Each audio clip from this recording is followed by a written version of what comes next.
BD-ja dhe Berisha nuk besojnë në metodologji, besojnë në mitologji.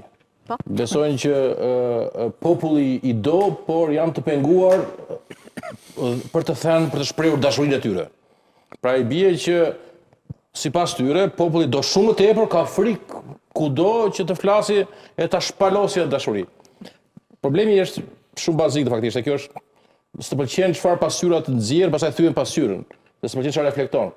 Dhe është për të ardhur keq që PD-ja është hadisur në këtë direxheje që refuzon termometrin në fund ai është doktor. Don termometri tregon që është temperatura 39, dhe termometri është i trukuar, termometri është i manipuluar, e ka bler Soros si termometrin, por ndërkohë pacienti është reanimacion. Dhe ky është problem i vërtet i mos ballafaqimit me të vërtetën, edhe me realitetin, që ka kallandisur Partinë Demokratike në këtë direxhe, në këtë pikë të hallit.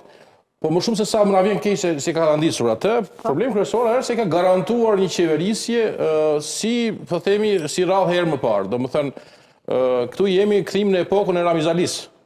Çfarë do të thuash kthim në epokën e Ramizalis? Po në numra votash, edhe me mundësinë për ndryshuar, po themi për ndryshuar ligjet me shumicë cilësuar, dhe me këtë kontroll të pushtetit, domethënë faktikisht edhe duke pasur pushtetin lokal, ne kemi një dizobrancë jashtëzakonshme, sepse neve duke qenë se kemi institucione të dobta, ne kishim një farë ekuilibri që garantonte një kundërpeshë bollshme.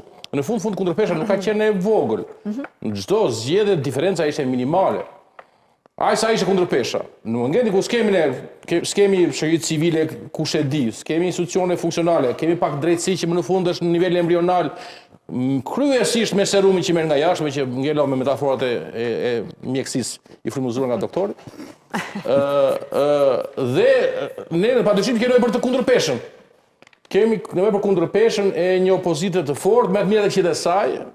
Fatkeqësisht, në këtë situatë që është katandisur, nuk e kemi këtë ekuilibër. Domethënë kemi një përqendrim të jashtëzakonshëm të pushtetit në një dorë, dhe për këtë ka kontribuar më së shumti kjo ofertë që ka patur përballë Partia Socialiste. Sepse e shpjegova pak më herët, kjo është e studiuar në fund e krye ka pafund, bile mu për këtë gjë kam një shkrim që del nesër, që shpjegon pak të dimensionin e të votuarit negativ. Domethënë ka studime të shumta, të më të fundit, që tregojnë dy gjëra bazike. E para që njerëzit votojnë në mënyrë goxha negative, pra më shumë se sa frymëzohen janë kundër, dhe që është më e rëndësishmja, që ndryshe nga retorika jonë e përditshme, pushteti prodhon pushtet. Pra nuk bie vetë pushteti. Duhet një ofertë super e mirë. Super e mirë për bashkë që të ndrojnë. Pra ndryshe nga çfarë mendojmë ne, çfarë testojmë shpesh nëpër tryeza, historia, qoftë embrikisht, qoftë literatura, tregojnë që ka një tendencë të konsolidimit të pushtetit në momentin që vjen pushtet. Për shembull, Shtetet Bashkuara të Amerikës, një president ka shanse 70% rizgjitet. Nga 12 presidentë që ka pasur Amerika pas luftës së dytë botërore, 8 janë rizgjedhur, që kanë kanderuar.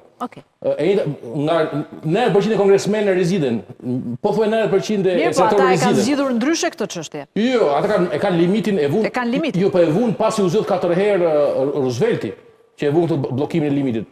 Por ai që është bërë ka tendencë të rizgjitet.